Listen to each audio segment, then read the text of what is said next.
Here we are.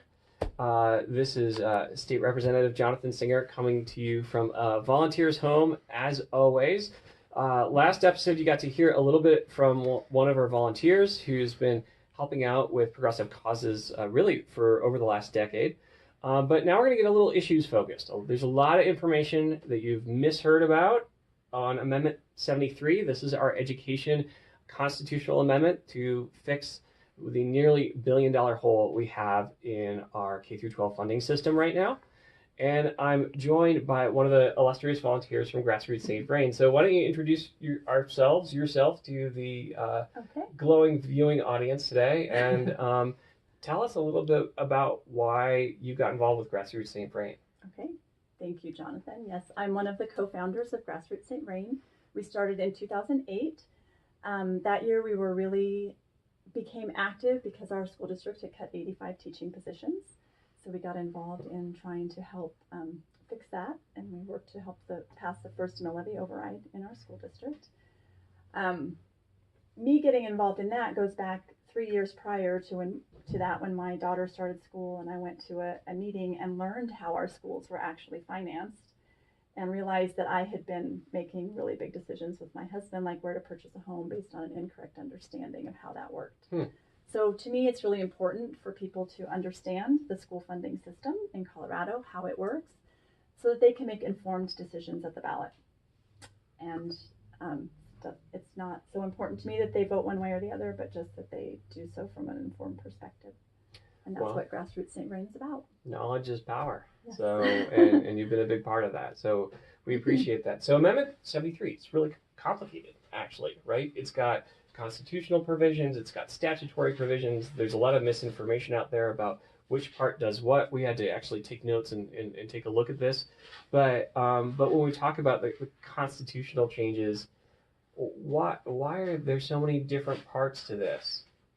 Well, we as voters have made changes to our Constitution over the years. In 1982, we passed the Gallagher Amendment, which changed the way that we do our property taxes in Colorado. In 1992, we passed Tabor, which affects many things, one of which is it causes us to have to vote anytime we have a tax increase in the state of Colorado. You have to have a general vote of the public. It also restricts the amount of revenue we can keep in the state as our economy is growing. So that can affect our budget. So when things come up and we do need to raise additional revenue for something that is paid for by the general fund, we have to go to the Constitution to make changes, because there are things that are already written in the Constitution that we have to undo or change to make these changes. And that is what's happening with Amendment 73. There are some things in that amendment that are constitutional, such as currently in the Constitution, it says that we have a flat income tax rate in Colorado. Right. And in order to do a graduated income tax, like Amendment 73 is suggesting, you have to make that change in the Constitution. So we have to change part of Tabor, not the part that allows or restricts people like me from raising taxes as an elected official, but this one smaller part that says, if you want a progressive income tax, where if you're making over $150,000, when you make your $150,000 in first dollar, you're going to pay a slightly different rate. Right. So that is constitutional, though. That is constitutional, but the only part of that that's constitutional is changing it from a fixed rate to a graduated rate. The actual thresholds for that and the tax rates that are assigned to it, those are statutory. So that means over time, the legislators have the ability to change those only in a way that it would bring in less revenue. They could not change them in a way that it brings in more revenue. So if over time, through inflation, let's say that $150,000 didn't make sense anymore, our legislators could change that threshold to be $175,000 without having to go back to a vote of the people to say, can we decrease your taxes by this much? So even though the median income in Colorado is somewhere about between $50,000 and $60,000 a year, if something were to happen and we all of a sudden everyone started making six figures because of inflation, and high six figures, we could go back and switch that tax rate at the legislature without having to go back to the voters. Right. Only to collect less taxes. You could not do that to collect more. So only in terms of tax cuts. Right. So it's important to understand when you read through Amendment 73 what changes are constitutional and what changes are statutory. So the other thing that we're hearing about, and this is, probably the bigger point of contention, is what's going on with the Gallagher Amendment. And so Gallagher Amendment is 1982. A lot of things have changed since 1982. I did a little research before I decided to do this video. It turns out the man of the year, 1982, was the computer. So that's exciting. Eye of the Tiger was one of the #1 hits, along with Olivia Newton-John's Physical. I don't think we're hearing either of those songs too much on the radio anymore. So a lot of things have changed since 1982. So we're trying to modernize our tax code. And part of that modernization is dealing with our constitutional Gallagher Amendment. Now, some people are saying that this change in Amendment 73 is a tax increase. Can you tell us why this isn't a tax increase? Well, our current assessment rate on our homes, and that's the percentage of the market value of your home that you actually pay taxes on. So if your home is worth $100,000, the current assessment rate is 7.2%, so you would pay taxes on $7,200 of the value of your home. That's what it was this year. That is reassessed every 2 years. Next year, the projection is that it's going to go down, potentially as low as 6.11%. What this amendment does is it sets that assessment rate at 7%. So some people are saying that it's a tax increase because the next time that they would pay the taxes, it would be a lower rate. But from today's rate that you paid this year, it's a tax decrease. So it depends how you want to look at it. The way I look at it is it's being set at 7%. Whether you want to call it an increase or a decrease, depending which side you're coming from, is kind of irrelevant. It's set at 7%, and it's set at 7% to stabilize the local funding so that we're not continuing to dig ourselves in a hole on the property tax side of things while we're trying to dig ourselves out on the state funding side. Because our schools are funded first by local property taxes, and whatever can't be funded through the local property taxes is backfilled by the state. And that's coming out of the general fund that's paying for other things like healthcare and higher education. So this locks it in at 7%. It locks it in at 7%, and only for education related property taxes. And maybe this is something you can help me understand, because we're hearing a lot of confusion about whether it's going to impact other services that are also paid for by local property taxes. So from a legislator's point of view, how do you read how that works? Well, I mean, and this is the thing. No matter what happens at the ballot, whatever passes, we have to enact through new bills and new laws at the legislature. So come January, regardless of what happens in November, if something passes, we're going to have to make the enacting legislation that makes it work. And so, I've been hearing a lot from library districts and fire districts, or people saying, the sky's going to fall for these guys. And the truth is, there's nothing in Amendment 73 that specifically says that they're going to lose out on this. And we can do whatever sort of true-ups, whatever sort of fixes need to happen at the legislative level. There's nothing that prevents us from doing that. As a matter of fact, I think it was actually really well crafted. Amendment 73 was really well crafted in the sense that you were very specific to say this is affecting your school districts, not your library districts, not your fire districts, and we can figure those parts out. But there's no cut that they are going to get because Amendment 73 passes. The cuts they might get are because of Gallagher. The cuts they might get are because of Tabor, but it has nothing to do with Amendment 73. And if special districts want to step up and we can figure out bigger solutions to to Tabor, or bigger fixes to Gallagher, let's do that. Let's figure that out. But this is where we have leeway with our elected officials to make sure that we actually uphold the spirit of what Amendment 73 is about, which is making sure that our teachers get more money into our classrooms, that our teachers don't end up on food stamps like they are in so many cases because our pay is so low. Making sure that, our kids are getting access to the best 21st century technology that's out there. That's what Amendment 73 is about. I don't think anyone can make any bones about that. And it's really unfortunate that, we've been hearing a lot of misinformation, some from very well-intentioned people and others from other folks that are calling the Amendment 73 proponents sneaky and greedy. And I don't know the last time that I know anyone that was sneaky and greedy for kids, right? Oh gosh, you're taking money and you're helping our children. This is an investment in the future, which should be the most important thing. But bottom line is, regardless of what passes next year, whether it's Amendment 73, 112, or any of the other issues, we as lawmakers are going to have to make sure that we uphold the spirit of those constitutional and statutory changes to make them work, and to make them work inside of what is a very complicated tax code. I've been working on this stuff for 10 years, and it is very complicated. And it's really easy to look at anything that comes forward and say, I don't like this about it, I don't like this about it, I don't like this about it.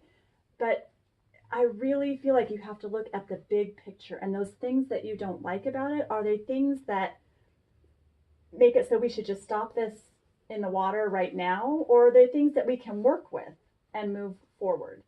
The kids are going through the system. When I started doing this, my daughter was in kindergarten. She's a freshman in college now. She's gone through the entire system, and we're continuing to cut funding. And we're not going to send her back to high school. You're not going to send her. I mean, she's got the education that she's got, and it's been great. She's had a lot of support to get there. But in order to move forward as a state, we need to at some point say, this is pretty darn good, and we can work with this, and let's move forward. It's never going to be perfect. You're always going to be able to find some way to shoot a hole in anything that's going to come forward because it's so complicated. This is about our classrooms and our teachers and our school districts. So Amendment 73 passes in a best case scenario. What does that actually mean for St. Vrain? What does that actually mean for St. Vrain Valley schools? Hopefully some elocution lessons. Well, I think to answer that, first I want to step back and talk about how the money actually gets to a school district. Okay. So Amendment 73 is set up so that the funding comes in at the state level, but then it's distributed using the school finance formula that is already in existence. Mm-hmm. And that would distribute the money down to the local level, to each school district, each of the 178 school districts in the state of Colorado. And then each school district is responsible for allocating that money in a way that makes the most sense for their individual school district. And that's where the voters have the most influence locally on how that money gets spent. So the St. Vrain Valley School District in particular has passed a resolution in support of Amendment 73. And as part of that resolution, they listed the priorities that this money would go to. These priorities exist in the school district whether Amendment 73 passes or not. It's nothing new. It just allows them to execute on those priorities faster. So some of the priorities that they have listed, the top, of course, has to do with teachers and staffing and making sure that they maintain quality teachers and staff. Also, bolstering safety and security is a very high priority in our school district. Technology, we definitely need to keep up with 21st century technology when we're teaching our kids in the school district. Student and staff well-being is another one of their priorities. All of these things are listed in their resolution, which can be accessed through the school board. Great. We'll put a link for the the 10 viewers that see this, and hopefully they'll share it with another 10 people. Right.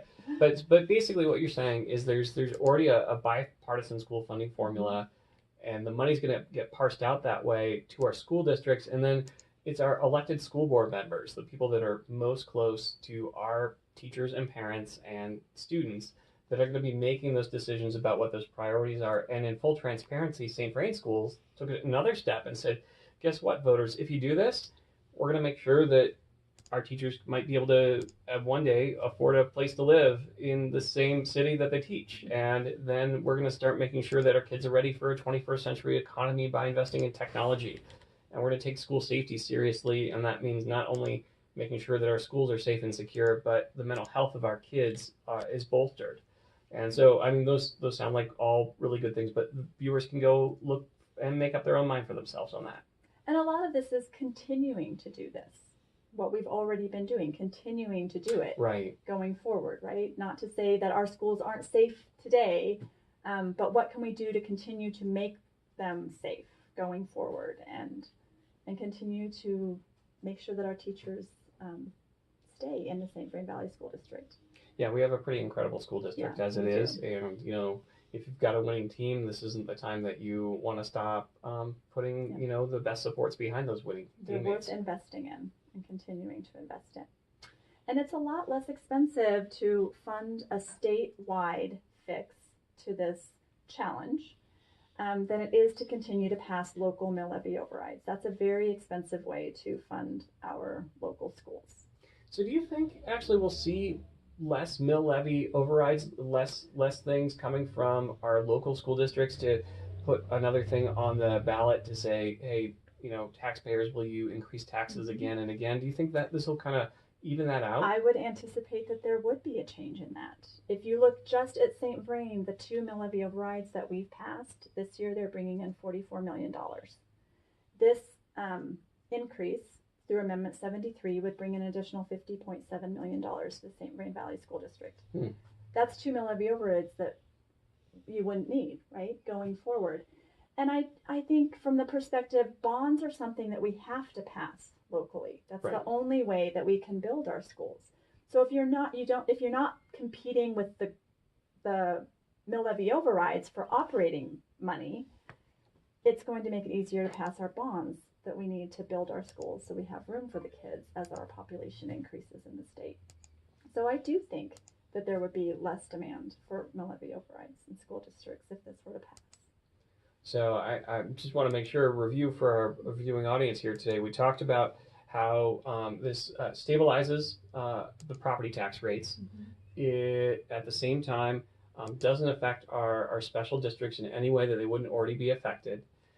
We have put in a new income tax formula that the majority of folks in Colorado won't see a change, but if you're making more than $150,000 a year, the $151,000 that you make is going to be taxed at a slightly different rate. We've talked about where the money is going to go. And so is there anything that we're missing for the viewing audience here about why we're doing this or what it does? I would say the only other thing that we really stress when we talk to audience with Grassroots St. Vrain is that our public schools are about more than educating our students. There's a large percentage of the population who don't have students in the public schools. So why would they vote for a tax increase to support our public schools? And the fact is that the strength of our public schools impacts all of us every day. It impacts our local economies. It impacts our property values. It helps us build our communities. It impacts our public safety. These are things that affect all of us every day, whether we have kids in the public schools or not. So it's worth our investment to make sure that our public schools stay strong. And Grassroots St. Vrain, because this is so complicated, we've spent time putting videos together on our website at www.grassrootstvain.org. They apply statewide. They're not specific to the St. Vrain Valley School District. They help people understand how the school finance formula works that we talked about earlier, what a mill levy override is and what a bond is. The marijuana tax money, everyone thinks that's going to solve our public education funding challenges. We have a video on there that explains exactly where that money is going and what our role is as voters and why it's different in Colorado than it is in any other state. So I really encourage people to go out. Give us the website one more time. www.grassrootsstvain.org. Grassrootsstvain.org. Okay, Yes. Great. Well, so people can go on there and, like I said, decide for themselves. This is what elections are all about. It is. The only other thing I wanted to cover today is at the same time that we've got this really great amendment that's on there, there's some things that could potentially really hurt the state budget. I'm thinking about Prop 109 and Amendment 74 or come to mind right away. I don't know whether Grassroots St. Vrain has taken a position or you as an individual have some thoughts on that one? We haven't officially taken a position on it, but again, coming from an informed perspective when you fill out that ballot. And if you do watch our videos, you'll start to understand how all of these pieces interact together. So if you have something that 109, for example, allows us to raise money for transportation, but in order to pay for that money that we're borrowing with bonds, we have to pay for that out of the general fund. Well, the general fund pays for K through 12 education. And that's an easy place to pick up that money that 109 would require and cut it out of K through 12 education or other things, other services. Grassroots St. Vrain is passionate about school funding in Colorado, but we understand that there are a lot of other services that are funded by the general fund that we depend on every day. And we are Colorado citizens, and we want all of those services to be strong. So be really careful when you're making your decisions on the ballot and try to figure out how those decisions could impact other things unintentionally. In a state budget where I can't remember the exact number right now, but spent, close to $26 billion just a couple years ago at the state level. And I'm looking at things like Amendment 74, which over a couple of years ended up costing the last state that's trying to pass this $19 billion. Yep. It's a huge, this is not a small chunk of change. And we'll have to make some tough choices as lawmakers if these things pass. And when K through 12 is a huge part of our budget, it's really hard to find other places to cut. And so unfortunately, K through 12 has taken it on the chin once. That's why we have a negative factor or a budget stabilization factor. You can call it what it is. It's cuts. Yeah, right? It is. And so, we've stopped making those cuts in good years, but if we're ever going to get back to where we're supposed to be, things like 109, which takes out a credit card without a way to pay for it, or things like 74, which opens up lawsuits that could be in the tens of billions of dollars, aren't the way to fix those things, even if Amendment 73 passes. And even as you've stopped the cuts, as the times are getting better, we're still funding our schools $670 million below inflation. From 2009. So, we're stopping them, but we're still cutting. Right. And that number can go back up. Right. If the money is needed somewhere else. So yeah, no, we've got to be on the lookout. Tough decisions. And this is why, I'm telling everyone, vote the entire ballot, right? Yes, absolutely. It's not just a single candidate or a single issue, but really you got to get out there and you got to make your voice heard on every single one of these issues and get educated on them. And vote the entire ballot from an informed perspective. Right. Well, hopefully we've informed the viewers a little bit about what's out there. What are you most excited about if Amendment 73 passes? What are you most looking forward to? You've put in 10 years of volunteer 10 years of volunteer time. 10 years of volunteer time. So what are you? This is I don't want to put words in your mouth, but this almost sounds like the pinnacle of, if not the pinnacle, certainly a huge milestone in what you've been working towards for a decade voluntarily. What are you most excited about if Amendment 73 actually passes? I'm excited to see what happens in the school districts that have been struggling all of these years and the opportunities that come forward for those kids who haven't had them. Oh, so we're talking about other school districts now. Huh.